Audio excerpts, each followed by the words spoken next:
Omicron की जो लहर आई है इसकी वजह से बड़ी कमी आती है तो शायद इसका कुछ फ़ायदा पाकिस्तान को हो सकता है। अगर पेट्रोल की कीमत नीचे आ जाती है, लेकिन वो फिर इसका मतलब ये है कि हम उम्मीद से बैठे हैं।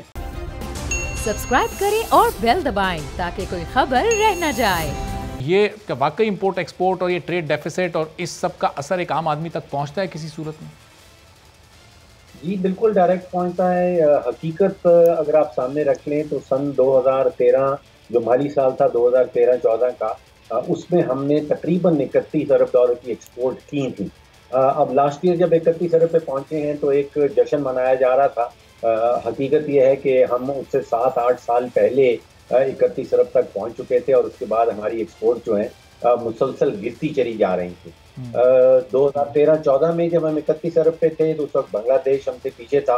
अब बांग्लादेश बढ़ के 45-50 अरब पे पहुंच गया और हम अभी भी कोशिश कर रहे हैं कि 30-31 अरब डॉलर पे किसी तरह जो है वो पहुंच पाए। इसका एक तो असर जो डायरेक्ट पाकिस्तानी के ऊपर होता है वो हमारे रुपये की जो वैल्यू है डॉलर के सामने जो इस तेजी से गिरी है।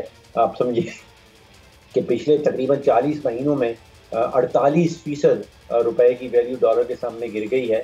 जबकि मुस्लिम लीग पाकिस्तान PMLN के दौरान जो 5 साल थे उसमें 26% रुपया गिरा था और पीपल्स पार्टी के 5 सालों के दौरान 20% गिरा था। अब 48% गिरा है और उसका इम्पैक्ट आप देख रहे हैं कि जितनी भी हम चीज़ें इंपोर्ट करते हैं, क्यों अब देखिए हम कपास भी इंपोर्ट कर रहे हैं, गंदम भी इंपोर्ट कर रहे हैं, चीनी भी इंपोर्ट हो रही है, दालें भी इंपोर्ट हो रही हैं, petrol diesel of course import होता है। तो जैसे ही रुपए की वैल्यू गिरती है, इन सब चीज़ों की बेशक आलमी मंडियों में कीमतें ना भी चढ़ें, पाकिस्तान के लिए ये सारी चीज़ें जो हैं ये बेतहाशा महंगी हो जाती हैं। सही।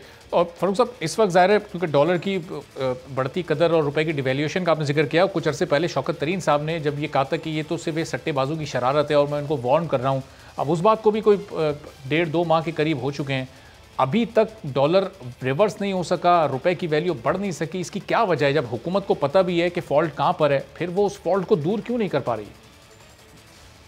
देखिए, नाराबाजी की बुनियाद के ऊपर, सिर्फ और सिर्फ बयानियों की बुनियाद के ऊपर, सिर्फ और सिर्फ डिवीजन स्टेटमेंट्स की बुनियाद के ऊपर या सिर्फ और सिर्फ सोशल मीडिया में बातचीत की बुनियाद के ऊपर जो है वो हकीकत बदली नहीं जा सकती। सब्सक्राइब करें और बेल दबाएं ताकि कोई खबर रह न जाए।